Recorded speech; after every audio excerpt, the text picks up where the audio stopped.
don't wanna leave her no day, but you gotta make me change my mind. Thank you, baby. Have a good day. Thank you. I got your number.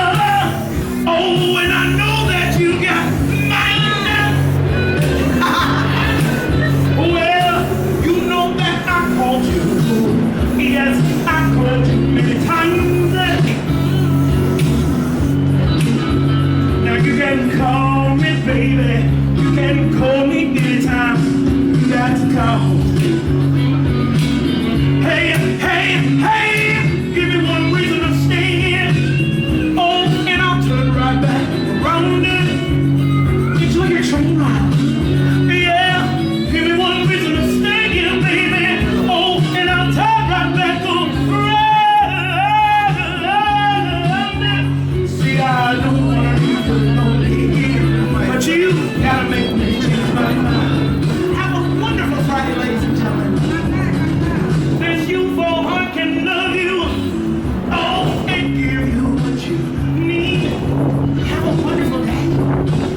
I say this. Welcome back, viewers. It's James Kalm, your half-assed reporter, the guy on the bike. And we're in Dumbo on a Saturday afternoon. It's just started snowing. We're going to visit an exhibition and talk here at Minus Space by Gabriele Evertz. Well, hello.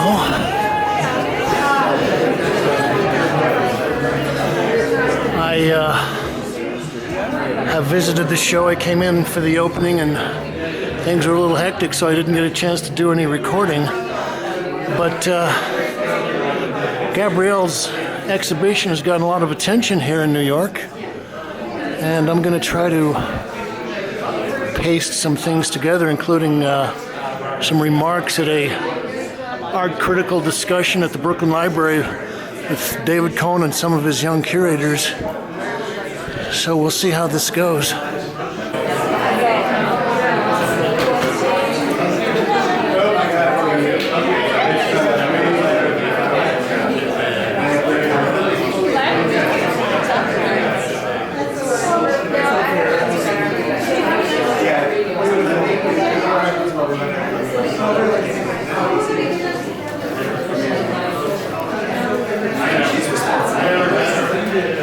Can we get started, everybody? Come on down. Circle around. Don't be shy. I don't bite. No, it's good. We don't bite. Unless you want.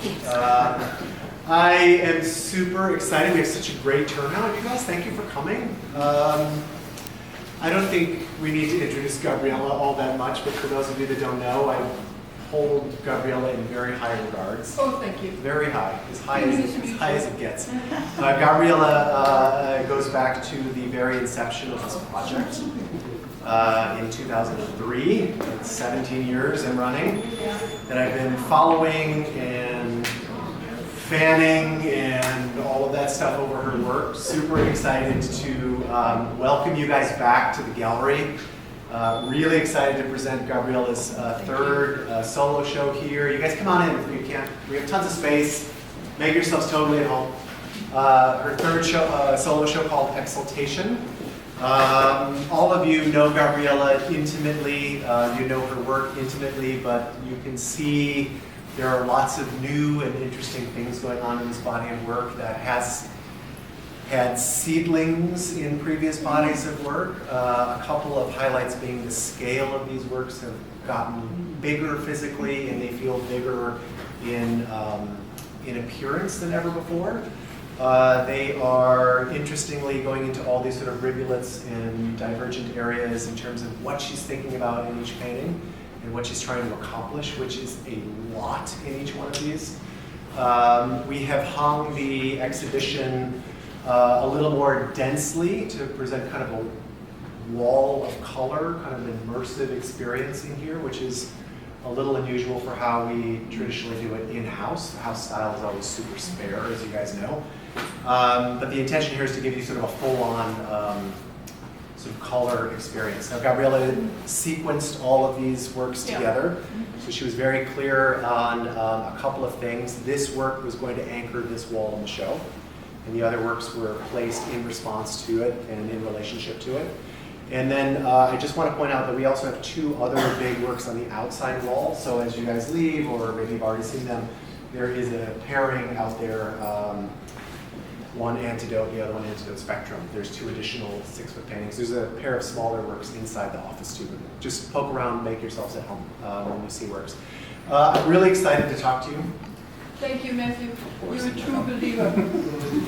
Super excited. I know that you probably have read the words that James Panero put together in his review of the new criterion. I hope most of you have either were present at or have since listened to the podcast of the review panel that David Cohen and team put together on at the Brooklyn Public Library. Dissected it with a fine-tooth comb and had lots of follow-up questions for you. Okay. But a lot has been said about this exhibition. And as artists, we rarely, if ever, have the opportunity to speak for ourselves. And it's critically important to us here to enable you to do that, and to provide a platform for that. Well, you know, we know that words are approximate. Words are approximate, yes. Right. And so there's a discrepancy between a logic description and the actual feeling, but I will try. Terrific. So I'm a color painter, and color painting can be traced back to the early 20th century in Europe, when abstraction was invented and color was set free. Color had no longer to identify a painted object. It didn't have to serve a symbolic purpose. It could now be on its own, and that's my starting point. So it started in Europe, but it didn't take long.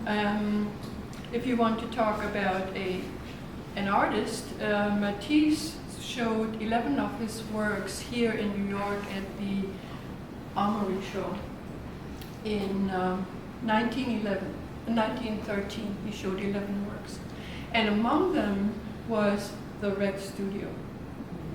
And I think that changed the audience and changed the thinking of what is possible with color. And MoMA purchased the painting in the late 40s. And in 51, Barnett Newman painted his red painting, and that was my big moment to experience work that was so powerful I thought I would faint. And I needed to find out how this works. So I decided to be a color painter, and I did not want to bring symbolism back, and I didn't want to burden the painting, the color anymore in the painting. I wanted it to be on its own terms. So I had to learn a lot. I had to ask myself questions like, what are the conditions for seeing? How can I accurately describe color? How many colors do we see? Does anybody know? Oh no. 6,000. Keep going, Lauren. Science, An infinite number. a little more, between 7 and 10 million colors. I have a task in front of me, right? How do I organize myself? How do I start this? So the color wheel became a very important tool for me, because the color wheel identifies at the minimum 12 colors for us painters. And it is a circle to show you exactly what is opposite each color. It shows a relationship between the colors. So it's very important. I've been painting a lot of color wheels, and every respectable painter needs to paint a color wheel. Hang it over their door, right? Because that becomes your palette. that becomes your relationship to the individual colors and to the and how they relate for you. And after a while, when you see my work, you can tell that it was made by me because I have a particular palette. Right? So Barnett Newman was important for me. The beginning was very important, took a very long time, but because I took symbolism out of the whole context, there was a void. And I filled the void with science. Science became my ally. And I started to read up on scientific discoveries. How do we actually see? How is the eye working? A painter really needs to know this, right? The theory and history of color was an amazing discovery for me because I realized that color touches on many different fields of human experience.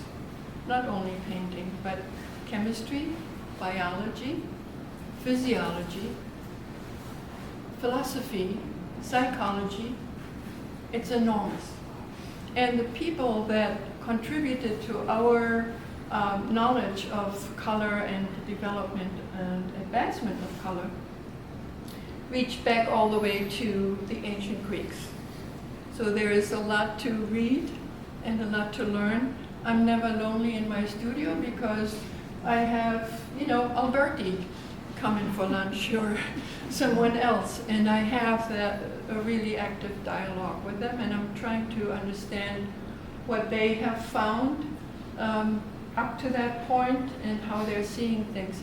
And there are so many parallels. It's very interesting. You think what you're reading now is the latest thing, but Alberti, and that's my painting back there, was the first historian to actually write about painting in the 16th century. And it wasn't recipes of how to make gesso or something like Cennini did. Alberti wrote on the reception of painting. And it was wonderful because his advice was, make your painting so that the viewer, so that it holds the viewer's eye and soul.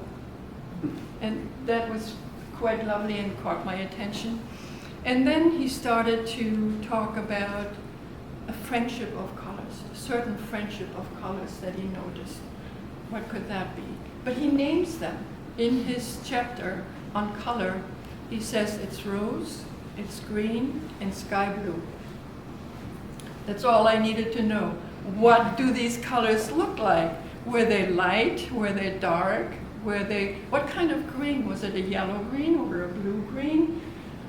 So that was my impulse to make this work. This is from 2018.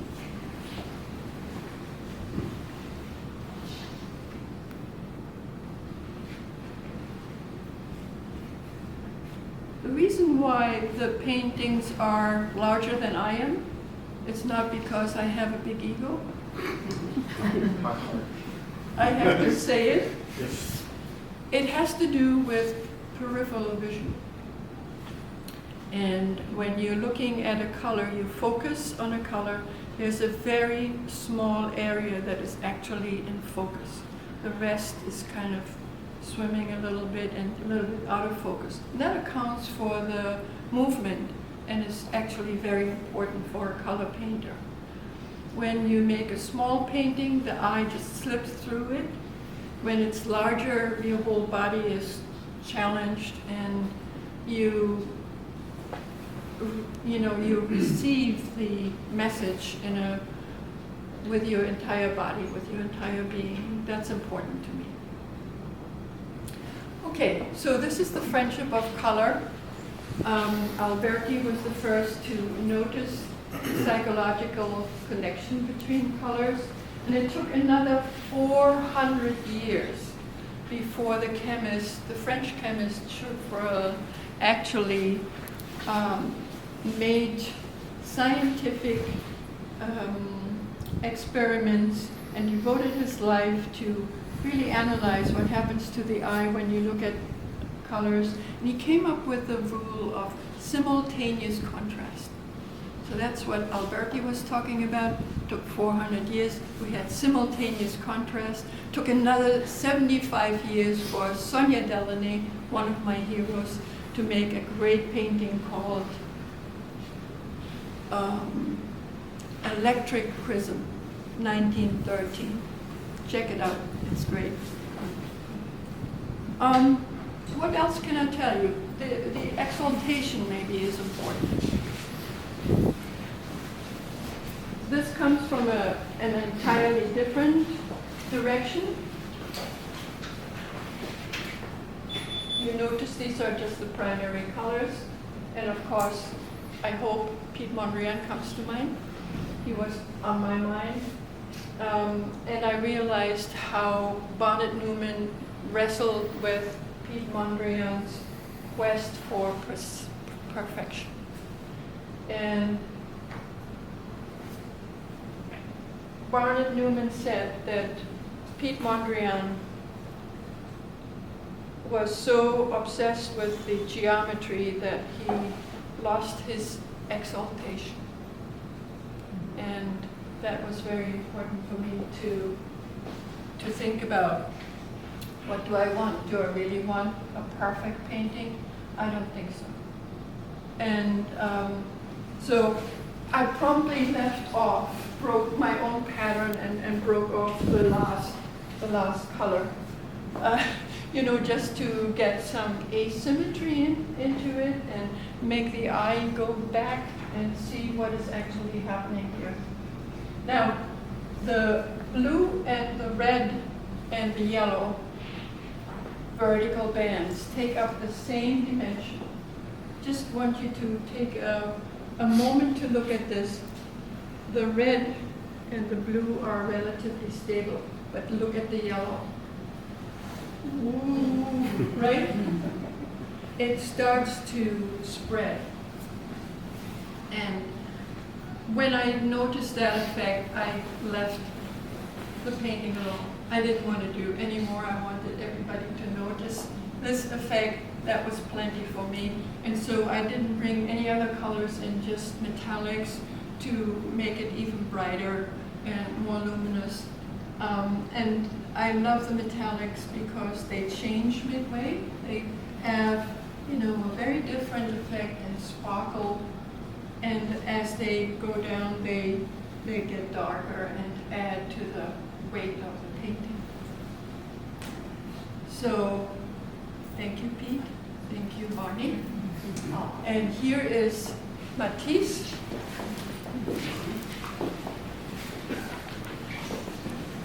One of my all-time favorite paintings, and I know, where are you, Julian? It's also yours, is Matisse's The Piano Lesson, right? Just an unbelievably beautiful painting.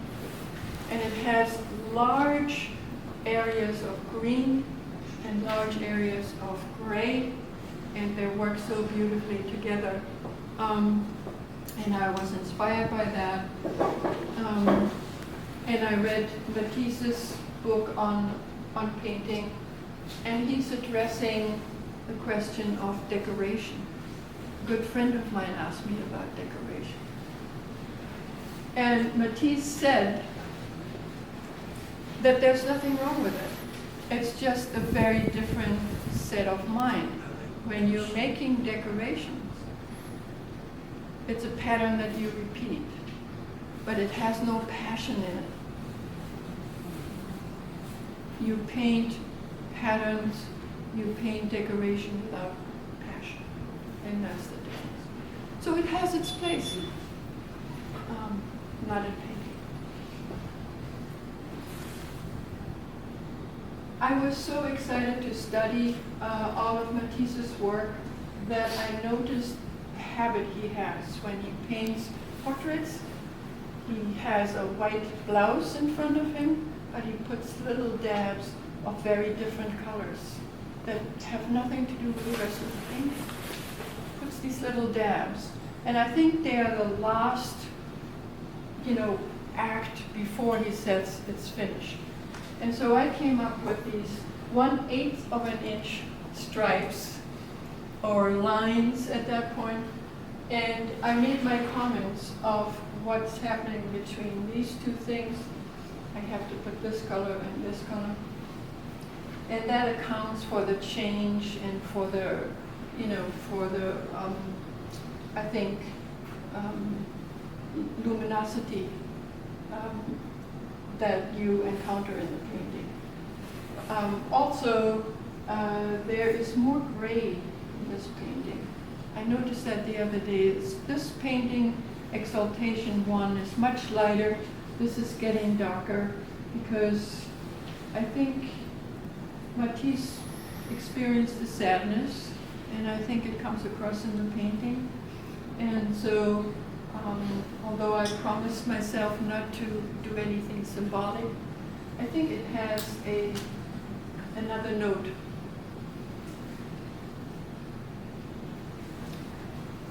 This gets even deeper into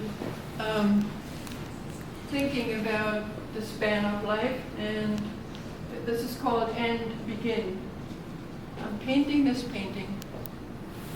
My question is the highest contrast. What can I possibly do with the highest contrast? Well, do you know that black and white is a higher contrast than any other color, green and red, or any other color? So I decided to do various dark grays and work my way towards the light. I didn't do any diagonals. I haven't talked about the diagonals yet. And I just very slightly changed the width of the colored bands. And while I was painting it, I was thinking, is this the beginning of a painting or the end of a painting? Is this my last painting? So all kinds of thoughts went into this work that is pretty different than all the others. It has two golden verticals, and it seems to do a lot of things that I thought I could only get with the diagonal in the painting. So I'm still thinking about the painting. Painting behind you here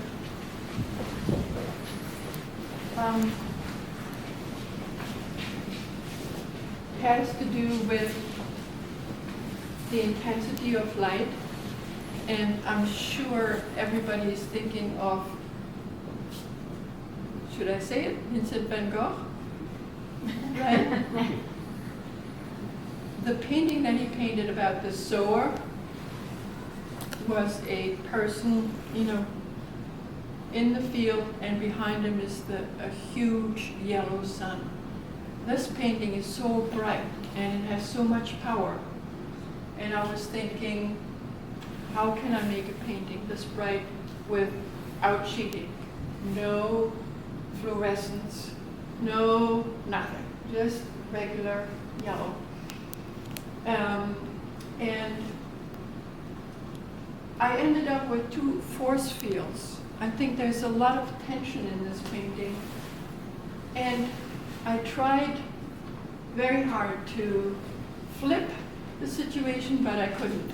The black is always standing in front, and the black painting, the black part of the painting, does not move into the back. It's sitting in the front and defending its position. And that's so contrary to everything I learned at school. Isn't dark supposed to be in the background and light is in the foreground? This seems to be in the background, and something is blocking it. And I was thinking, my God, I'm actually painting the feeling that I have in this current situation. I have arrived in the 21st century. And so it's very important for me, this painting. I'd like to work on that a little bit more. Now, the last painting actually relates to the two outside in the window. I hope you've seen it, yes? I changed something that was so natural, of course, but it is a radical shift in the way I'm working. I now have zigzags, no longer just straight lines or the occasional diagonal. I have zigzags. I abandoned the whole idea of having to always show the 12 colors of the color wheel. I couldn't leave it for a long time because every color had a partner. And if I paint one color and don't acknowledge the partner, it's uneven. I can't do that. So this went on for a long time. But I realized in this painting, if I don't give you the green, I know your eye will seek it. And that is an engagement that you have with a painting that I very much desire. The other thing that is different here and that I've noticed is when we look at lines, let's say, Ola, this happened to me, you start to trace his lines. So when you trace these lines in your mind, it picks up speed and it gets very excited. And that was an important discovery to me. When my photographer came into my studio to take a picture of this painting, he went straight to this area and said, "Oh my God, is that the light from over there? What is happening here?" So that there is such a strong response to the light area versus the middle or dark areas. But don't you find your eye always going back to the dark? Yeah. And so this movement that you're making with your eye accounts also for a sense of aliveness that the painting has.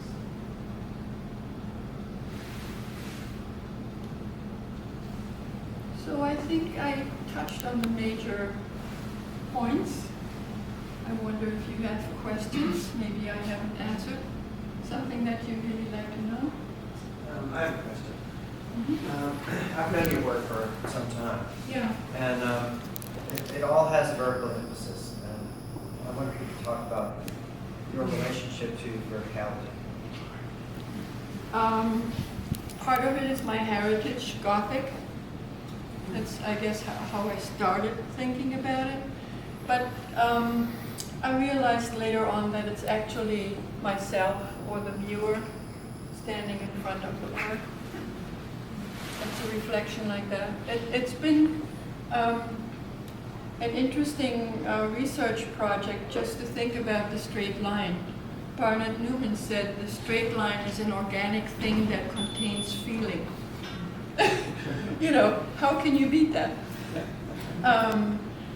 But I think it has to do with us. It's reflecting us looking at the painting. Yes, that's it. Just earlier, you said that painting was the simplest, Yeah, and I wondered what you meant. I could maybe speculate, but I'd like to know. yeah, that's good because even when it's very still, it can be active, and that's all the work of the color. I thought that it would be, you know, my way of painting, my diagonals. But is this the one that's the simplest? I thought that one. Yeah, no, I'm saying that these are things that are so busy, right? And you think you're getting motion. This is a very quiet painting, but not for long.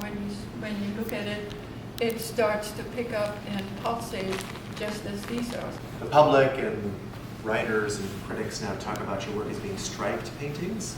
Oh, They no. often overlook the diagonals and the roles that Yeah. the diagonal plays. They're not stripes. So Not can you talk really. about that? Talk about what role they Yes, you know, the whole challenge is that color needs a vessel. So for quite a while I thought it would be a square. It has 4 borders. It can do a lot of different reaction. Then I changed my studio and I looked out the window and there were trees.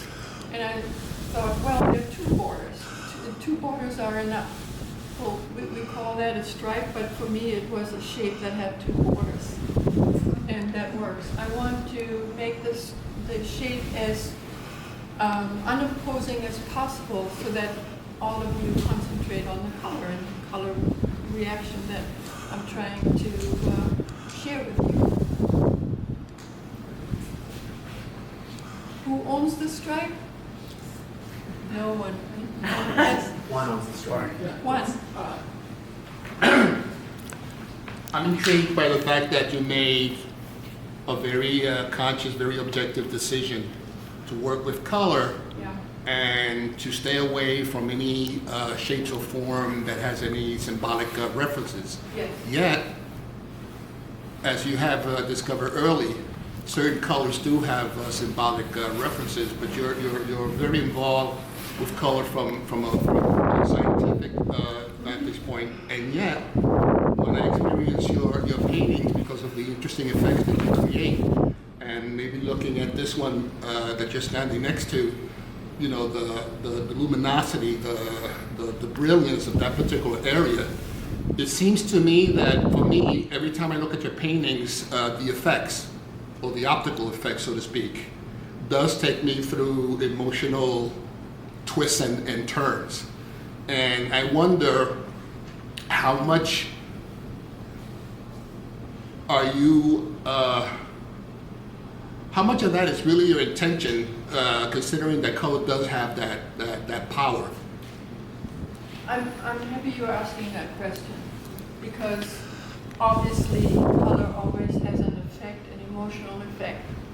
The emotional effect is so fast in your system that you are reacting to the emotion before you can name the color, right? So I do not know, though, how you react to red or how I react to it. So I would like to leave that open. And I think that's one of the things I can invite the audience to experience the work on their own terms and in their own understanding of what the color reaction is. I can talk to you about the after image or other provable scientific effects that the color has, but I would like to leave the emotion open to individual viewers. And the viewer is a very important part of my whole concept. I paint for you, and I want to share with you some things that cannot necessarily be said.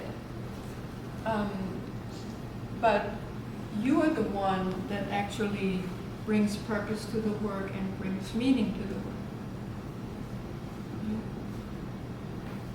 So that's one of the reasons why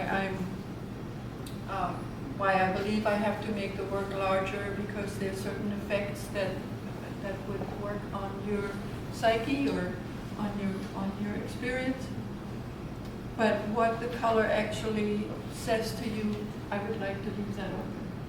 We have different cultural histories, and I don't want to force the interpretation in just one direction. Of course, I love the history of, the first abstract painters. It was a very reactionary, very important new way of thinking. It reminded us all that we have freedom and we can paint what we want. But that's history. Any other questions? Yeah. There's no white in this one, which seems unusual. What was your plan on that? Well, the gray is actually intensifying the color. The white is bleaching it a little bit. Very good observation. Thank you. Well, even without the white, like the yellow on the light gray and that rightmost orange stripe vibrating brighter than it seems almost any. There's so much white in a lot of these things. Yeah, but here you have series of rays in various states of luminosity. And so then the eye always compares. You compare, you contrast. then that makes this the brightest, right? If I would have put white in it, it would have lessened the power of this shaft of light that we encounter as we walk around the earth. Leslie?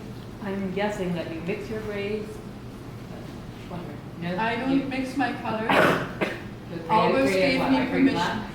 No, always gave me permission. I don't mix my colors. I only mix them when I absolutely have to, when I need one more tone or something, but very, very rarely. That's part of the, So even the grays you buy already. yeah, Already calibrated. they're Uh-huh. mixed, and they are chromatic grays. They're not mixed, they're not just black and white.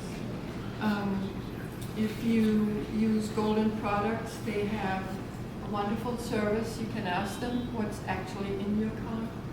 And they have blues and ochre in their grays.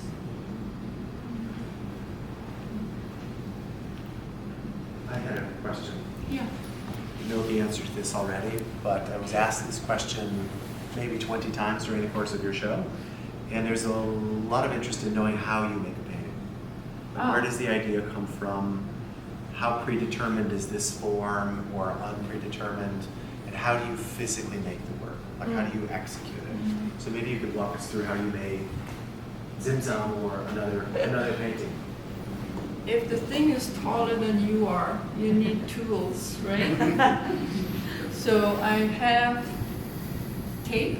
I use tape for a very crisp edge. Again, it's just to support the color effect. If this were not such a straight edge, the color would dissipate more. Here it's very concentrated and it's pulsating, pounding because of that. So I'm using tape for the edges. I'm planning, I have a very careful plan, but I abandon it about 1/3 into the work. Once I see where it's going, I can make adjustments, I can change some ideas, but I start out very precise. So there's no brushstroke. And that helps the color again act and be as effective as possible.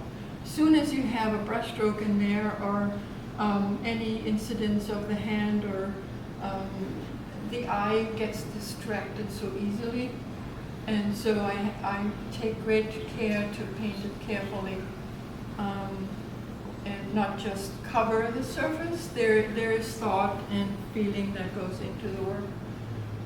And I think somehow you feel that, but I can't explain how that works. So when you say 1/3 of the way through, Yeah. what does that mean exactly? About here, I work. No, this is, I'm because very- I think it's very illuminating. I know the answer to I'm this, so but most of us, I don't think, know how Gabriele actually paints these No, things. I paint them from left to right. Yeah. I don't do the oranges first, and then because I can judge how the painting is unfolding, right? So it's So I have literally to one paint stripe from at a time? one stripe at All right. and you also, Diagonals. you know, the tape. If some of you may be working with tape, you tape the edges, you paint your color, then you have to tape the other side.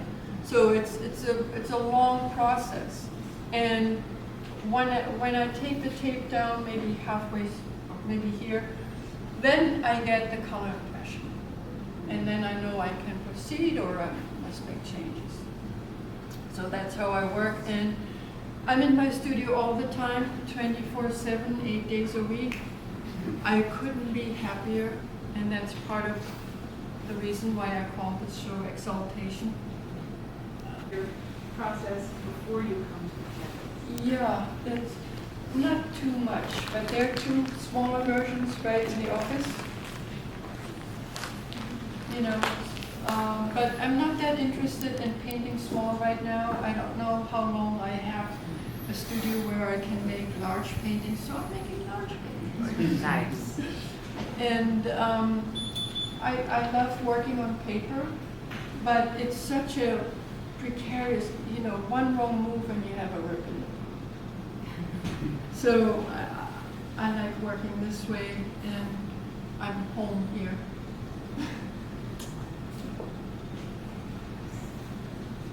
Yeah? There's so much intention in the service of perception created that. I'm curious about the surface, in that what I was surprised about coming here today wasn't the shift that I experienced color-wise from what I'd seen online, but the fact that there's a tiny surface on the paintings or the canvas, and that's not been overdressed to the point of getting it so flat, or these aren't on panel, and they make the colors just shimmer in the way that I think the metallic would. How much thought was put into the surface, or how did you I would make that like to decision? have a surface. It's a very good question, because some geometric painting, for lack of a better word, they're so smooth and so perfect that they look like a machine made them. And I wanted to have some of me in there without you thinking about it. But now I'm caught, because obviously you did think about it. But first of all, the color needs at least 3 coats. And it starts to build up just by having to paint it over and over again until the intensity is reached. And that accounts for a little bit of a build-up. Did I answer that? Yeah, you did. Yeah. Yes? I'm just curious if it's an illusion, or but when you look at the lines close up, they don't feel as straight.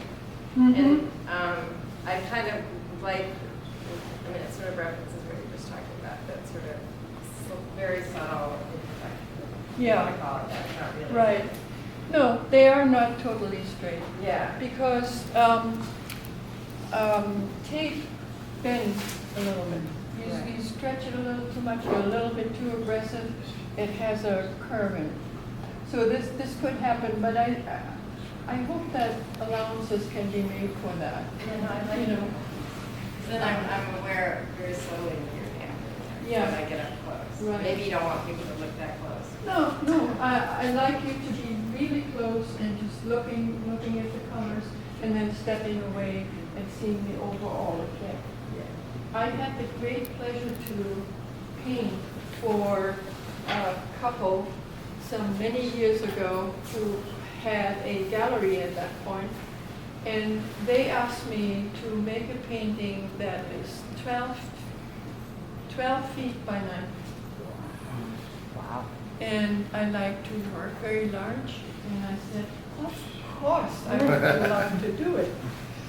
I was so excited about this commission, and was so generous. And I rushed home into my studio. My studio was in Long Island, and I found out that my ceiling height is only 10 feet. Oh, wow. So be careful when you say yes. So I didn't want to lose the idea. And I just decided I have to paint it horizontally. Now picture yourself making a 12-foot horizontal line, taping it. If I was close to a divorce, that was it. I went luckily to a shipyard in the little village that I live, Greenport, and I asked them to make me a straight edge, a 12-foot straight edge. So at least I could draw the line with a pencil, but making this line horizontally with the tape and then filling in the tape. And this thing is going up 9 feet, right? 9 foot by 12. It was a summer's job. I didn't see the painting actually until it was stretched and installed in the gallery. And needless to say, my heart was beating faster then than it is now, because I wasn't really sure if it was working, but it was fantastic. And of course, no one bought it. Someone offered to cut it and maybe get half of it. Oh, God, no. But luckily, the people who ran the gallery were so sensitive and they said no. And so that's my story about the big painting. Relation to that, when it was flipped up to the right side, did it look considerably different to you? It did, it did. And you know, it was interesting because I realized how prejudiced I was, and I think that came out of school. Everybody said if you make the line horizontal, it reads like a landscape painting, although it's abstract, right? If you don't want to invite that kind of discussion, don't do it. But I really like the color effect. And I was thinking, maybe I should make another one. But when you make a 12-foot long line, 9 feet high, you kind of get it out of your system.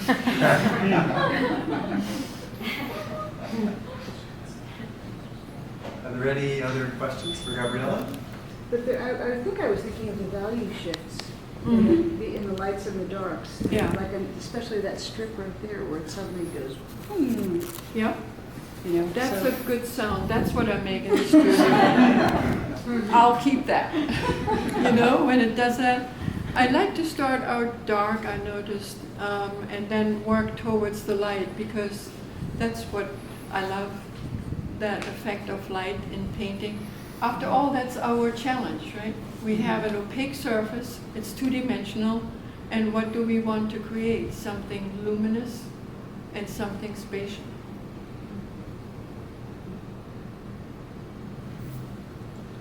I have one more Yeah. question.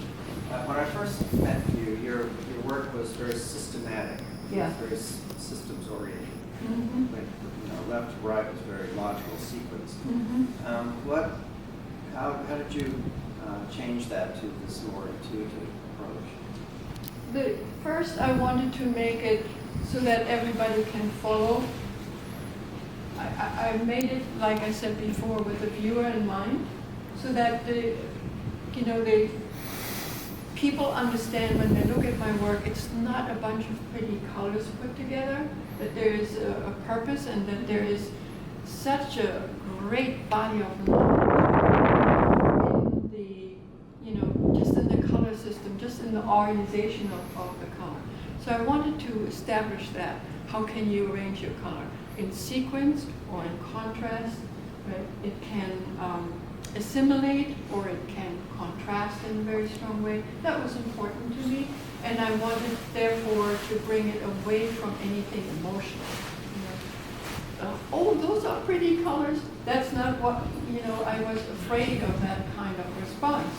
So I maybe overreacted in not allowing any kind of feeling into the work. But as I became a more secure painter, I relished the freedom I have, and no, I don't have to follow that sequence. I could leave one out, and then you would probably discover it. And wouldn't that be great? Because that is our enjoyment, our engagement. And so I freed myself slowly from this notion, that I have to always adhere a logical way of thinking about it. It's just our nature. Can you talk a little bit about the movement? Because I always think about film when I look at your paintings. There's always a lot of pulsating, which is the color. Yeah. But there's more than that. I mean, I think it's partly the diagonals, but I know it's very intentional, but it's a really strong feeling that you get, this movement. Thank you for mentioning that. I wanted to actually tell you that. In the last painting,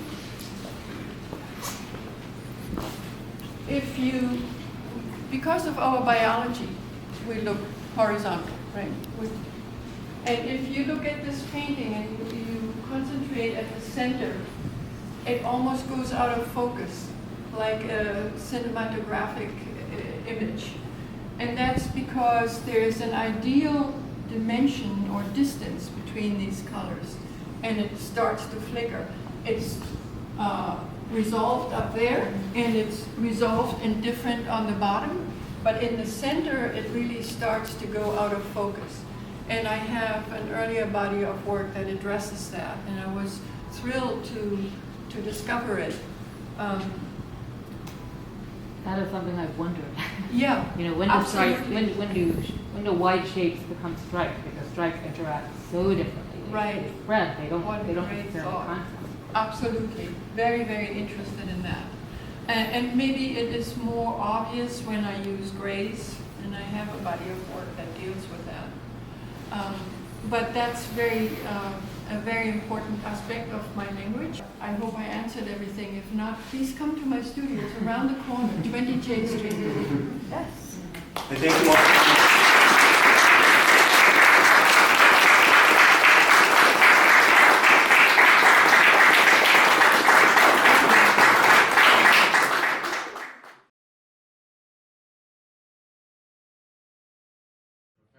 At Hunter College,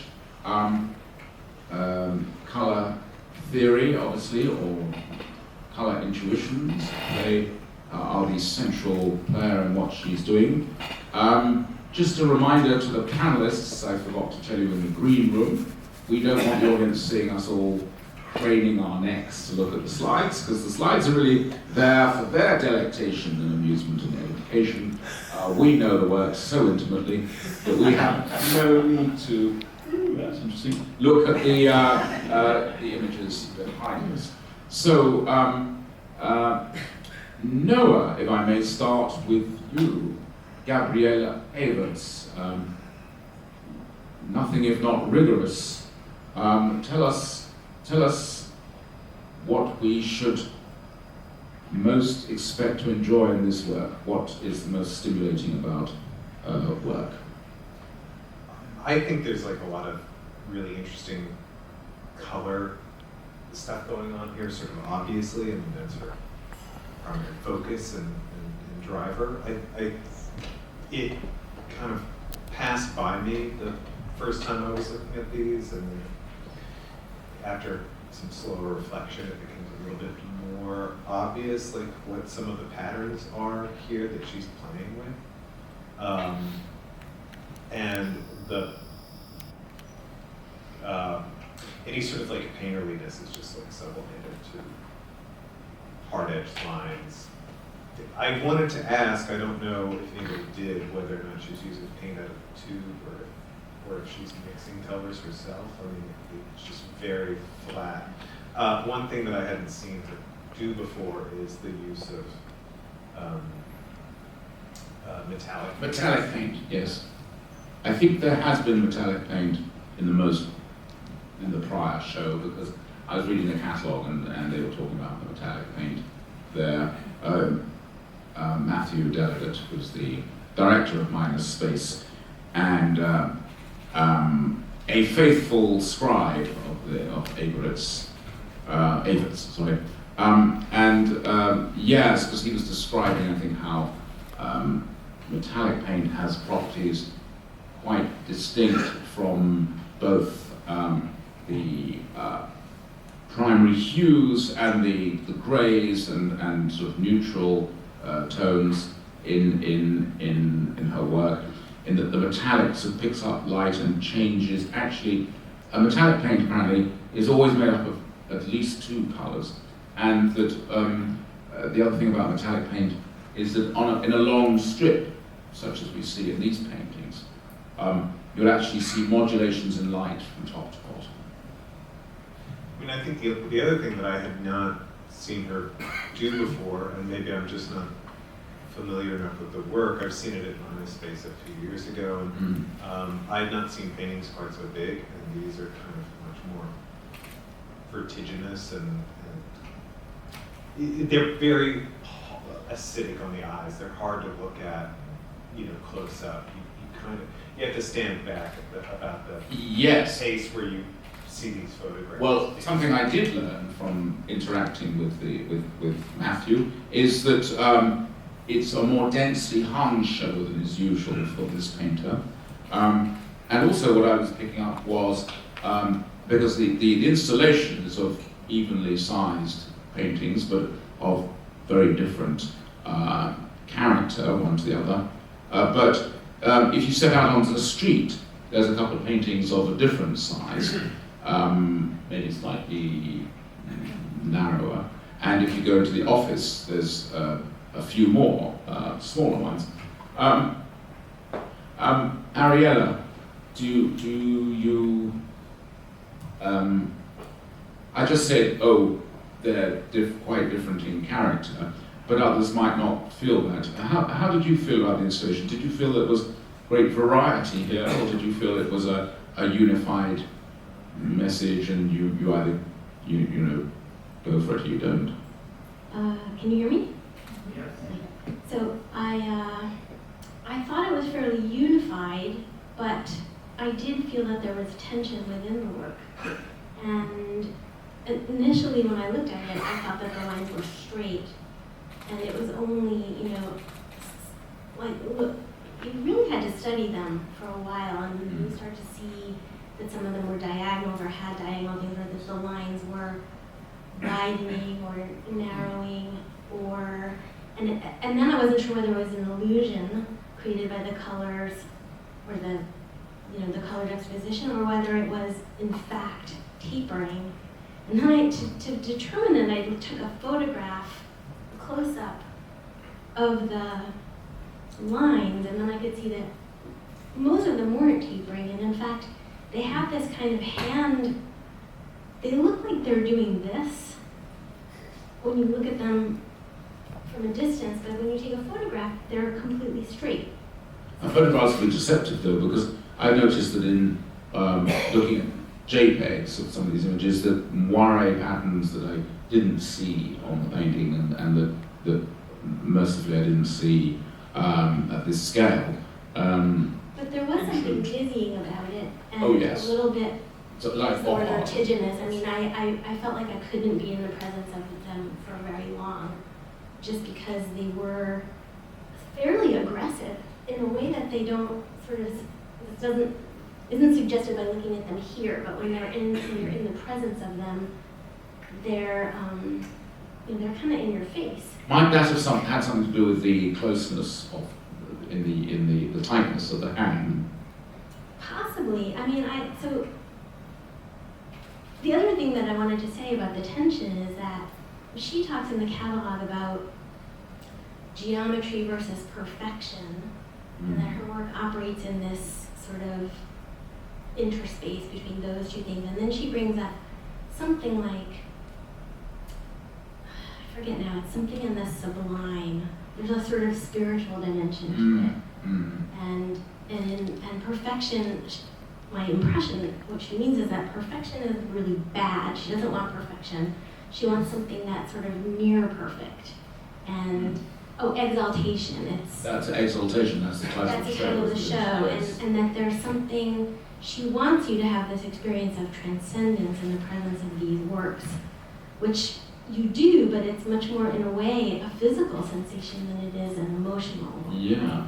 Yeah, it's interesting. I mean, the British painter Bridget Riley, whose work is similarly rigorously obsessed with color and color relationships, but she will always only speak of the work in material and procedural terms, whereas with Evertz, it's interesting that comparable paintings, although actually very different paintings, but nonetheless paintings of comparable genre can be spoken of by a German-born American in much more, potentially kind of, well, she actually says somewhere that coming from Germany, they think of these things very metaphysically, and in America everything is very pragmatic, and that she's enjoyed the tension herself between those two.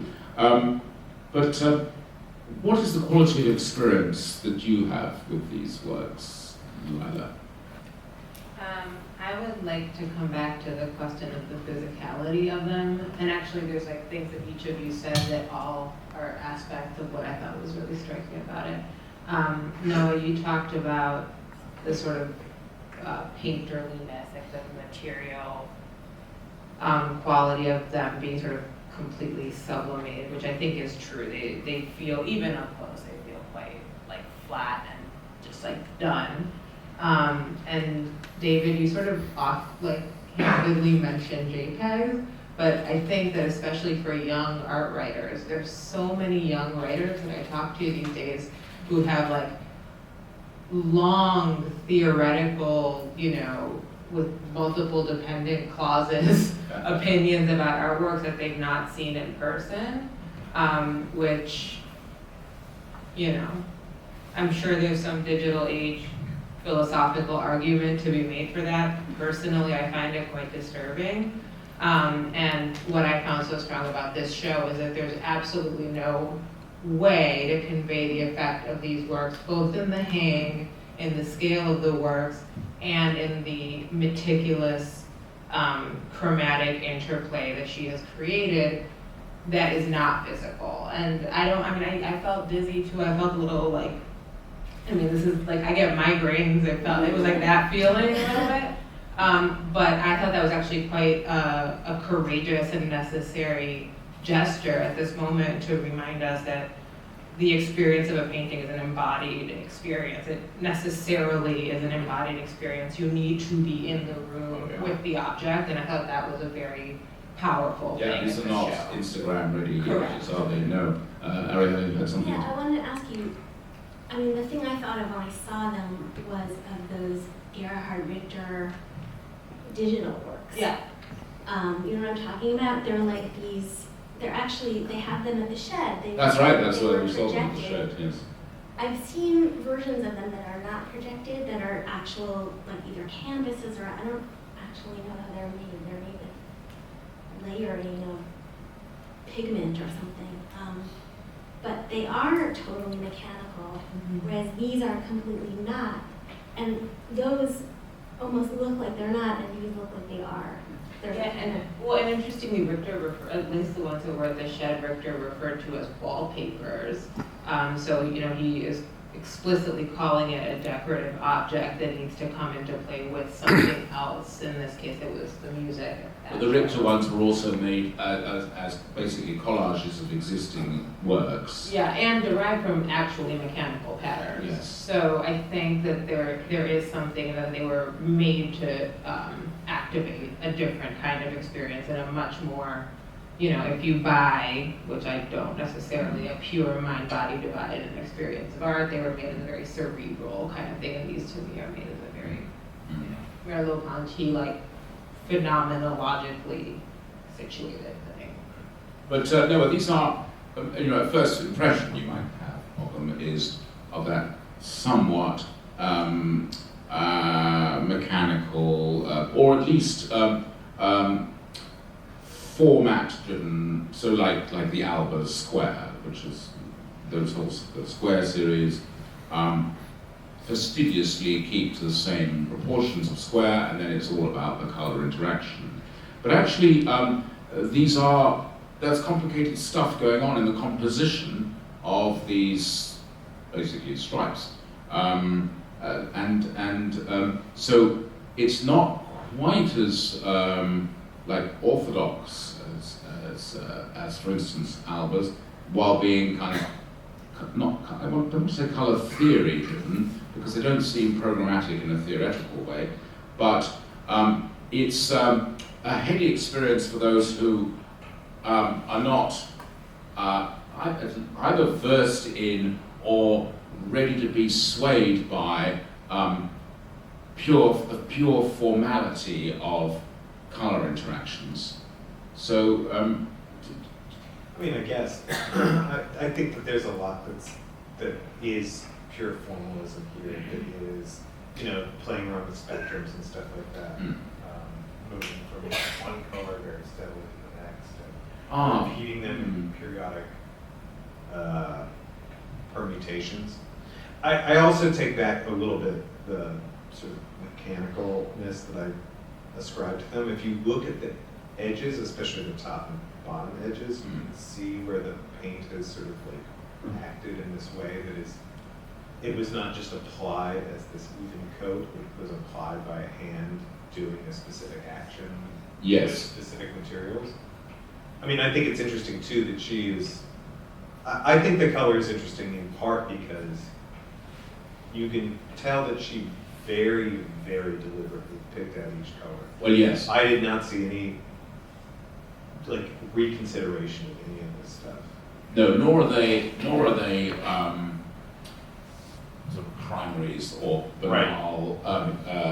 They're more often than not hard to name colors. You need to exercise some poetic muscle to get some honorable description going of each color. And in that respect, they seem anything but conceptual. They seem to actually be.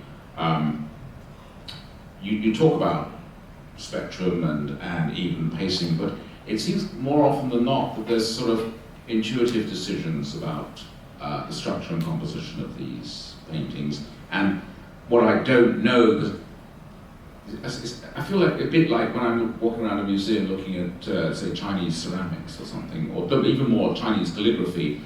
It's very beautiful, I love it, and I can understand how one could be a connoisseur, but obviously you need to speak Chinese, and I don't. And so with these, I sort of, I love the rigor and authority and the sense of dedication of these, and they all come down to color interactions, and shame on me, but the truth of the matter is, I love color, but can I just really, I've never quite worked out, yes, the way that yellow interacts with that grey produces this halo of mauve, blah, blah.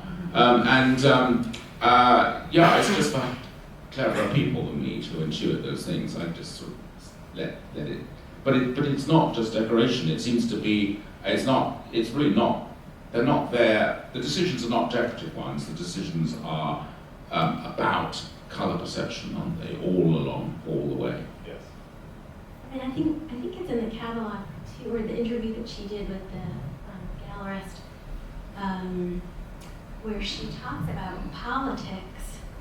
I hope I'm not making this up, but I think I remember it, where she sort of sees the paintings as a way of, as a kind of escape from our current political discourse.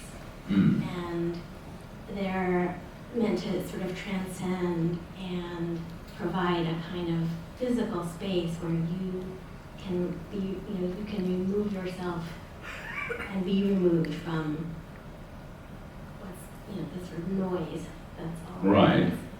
I think she said that.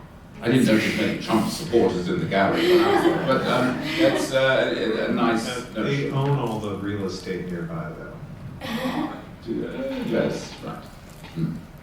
I mean, I definitely I felt not just that I was getting away from that, from, everything like impeachment and everything, but also just that part of Brooklyn has become so... Oh, God, yes. No, I drove there, actually, because I just hadn't had the car. And, my goodness, it's become a thing now to get your photograph taken with that view of the bridge. It's the Berenice Abbott spot, right? She photographed that spot, right. That view of the bridge through the buildings. They're more cultured and than I am. everybody's taking selfies there, and you step out of it and you're in this gallery, and it's just, wow. Aptly named, minor space. I mean, it's at a remove from the glitzification of Dumbo. And the work requires time to have its effect, which is true of all, most work requires some amount of time, but really just to overcome the initial sensory onslaught and begin to engage with the extremely subtle permutations of color. And I'm with you, David, when somebody speaks really in an erudite way about color theory, I think it's amazing, but it's like watching a Martian. It's not something that I could do. But nonetheless, I can appreciate it and see that something is being asked of me by the work that then requires an extended period of falling into different states of relation with it. Well, I was just thinking about, part of the work is work like this has to persuade you to hang out there long enough to be in the artist space. And the corollary that I was thinking of is when you walk into a gallery who's the guy who he had a retrospective at the new museum not long ago. Did all the punk covers, Raymond Pettybook. And it's like covered with text, and like you're expected to stand there and like read all of these drawings very carefully, and it becomes very aggravating for me. And even if I appreciate what's going on there, it drives me up a wall. And so then again, with Gabriele Evertz, like I really like what's going on in these paintings. It is very hard to stand there long enough to be inducted into the mindset that she wants you to be in, to read these paintings and all the slants and lines and stuff like that. Whereas like Marcus Lindenbrink, like you see the stripes and it's like, it's there, you know? Right, because he is generating a sumptuous decorative effect, and Lindenbrink, and he's also using painterly gesture to as almost half the story, and also he's saturating you in an environment. The slight problem with Evertz, well, that could actually be a fundamental problem. If I can't stand back and get the totality of image within one canvas, but instead the canvas is like it's just an area where you're going to have maybe 15, 20 different aesthetic experiences with each color interaction, then why not be sort of one painter? Is there something mood-wise that makes you think, okay, this painting here is really about grey and its interactions with colour, or this one here is really about the metallics and yellow and or this one here is about the consistency and uniformity of this sort of tuning fork type shape. Maybe there's a mood or a range within each canvas, but it's still a sort of serial experience to be had in that canvas, rather than stepping back and having some sort of singular gestalt defining your experience of that canvas. Does that objection make sense? I hadn't thought of it in those terms, but yeah, like if I think back on the show, I'm not like this one word stood out for these. Or no, it's not even as that issue, yes. But also, when you're looking at a painting, you might sometimes wonder, what is it that makes this a painting beyond the fact that it happens to be a painting? In other words, so a great painting by a titian. It's all great, lovely details to be had in it, but you can also step back and get the story, get the pictorial message. Whereas here, it's almost like one will do the trick. And if there was not 8 paintings in that room, but only one painting in that room, I'm not sure I would spend less time in the gallery. I would just spend more time with that one painting, because the real experience is to be had between a few bands within the painting, not all the bands within the painting stepping back and seeing the painting as a whole. I thought of them as their ultimate home in someone's living room, or and they don't need to have 8 of them, they just need to have one. So they're commodities ultimately, and someone will buy them and take them home and put them up and look at one painting. Yes. But whether you're looking at 8 or 1, you still got, even if you get down to 1, you still got this problem of the oneness of that one. Because the actual experience is, say a typical painting has, I guess, 40 stripes in it. Your real experience is going to be between stripes 3, 4, 5, or 7, 8, 9, or you're not really going to get all. You're not going to get it all at once. The gestalt is almost like it's just a setup for isolated experiences. I guess, but is that a problem, or is that just like a really ambitious painting? You know, like if you were setting up like 10 different problems, 10 different color problems in like one painting for yourself, and trying to figure out how to make a cohesive surface, is that a problem, or is that like, and especially she's 84 years old. Right. Like that's a pretty impressive feat to work all that stuff out. I mean, like there are younger painters who are diligently working out monochromes that are just gonna knock your socks off, and she's figuring out how to do Ah, well, this what you're saying here is the contradiction I wanted to hear, because what you're saying is working it out. So that implies that within a given canvas, a spectrum of relationships has been worked out to make it a unified experience, that canvas. You're feeling that is the case? I would bet that. Yeah. I think she thinks really hard about what she's doing. Oh, I don't doubt Is that. the unified conclusion necessary? I mean, is it enough to have a set of propositions rather than a conclusion? It's almost as if you could say, are there like 3 bands in painting 1, and then 3 bands in painting 2 that are interesting together? Or is it that everything that's in painting number 1 makes sense to an argument about colour within painting number 1? You couldn't reverse the bands in any way. You couldn't crop it and just have half the painting. No, do you? I mean, does anyone feel that there's real resolution in each painting of that painting? Or is it really that actually each painting is a site within which as many colour relationships as you could squeeze into that painting can be had in that painting? The ones that I could figure out what was going on, that all is true. That there is like a cohesive thing that runs through this painting that makes a whole and total, like, I don't know if you say argument, but a presentation of like a set of color problems. There are a few that I could not figure out, but I put that on myself as like, I couldn't figure out all the things that she's trying to do here.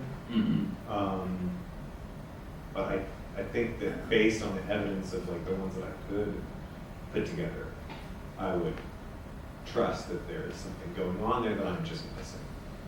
I'd love us all to just go to the Miners Gallery now and have this discussion in front of one painting and have Noah or any of my other panelists, or indeed Matthew Delegate, sort of give me a close reading of that particular painting and say, look, this painting is really all about purple and grey. Can't you see how from here to here this is elaborated? In this passage, we're getting the problem of yellow with purple and grey, and this one we're getting an analytical description of a piece of music which told you that this is an elaboration on a particular theme, and the musician has, the composer really has exhausted this notion without exhausting us, and it has beginning, middle, and end. Even if it's very serial music, like something by Morton Feldman, for instance, or John Cage, you'd say, here's 4 minutes, 33 seconds of silence, and right. Now you're enlightened about what a great piece of music. Or like, here's why the joke is a joke. That's with Cage, but with Morton Feldman is a better example. So you have these triads, and there's something beautiful going on, but you can savor the triads. You can get lost in the sensations of interactions, but the person playing it, for instance, is not having that sort of relationship with music. They would fully understand that it's exactly the duration it needs to be for what it's done and it's doing. Maybe, maybe not. Good note on which to turn to our second. Oh, and there ain't no more to say.